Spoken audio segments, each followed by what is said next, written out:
Hi guys, welcome to How to Maximize. In this video, I will show you how to change age on TikTok account. First, open your TikTok app. From here, go to Profile on the bottom right. Now, tap on Edit Profile. From here, you should have the option to change your age on TikTok. If you don't have it, go back and go to Menu on the top right. Then select Settings and Privacy. After that, scroll through and see if you can find any options to change it here. If not, then scroll down to the bottom and tap on Switch Account. And after that, tap on Add Another Account.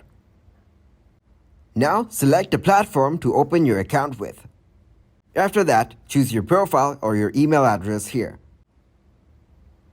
Now, on the next page, you will be asked to provide your birth date. And note that you will need to open another account to do this. So now, select your birth date. After that, select the month of your birth. Then, select your birth year. Now, tap on Next. And just follow the steps for signing up. And that's it. Thanks for watching and please leave a like, subscribe, and share.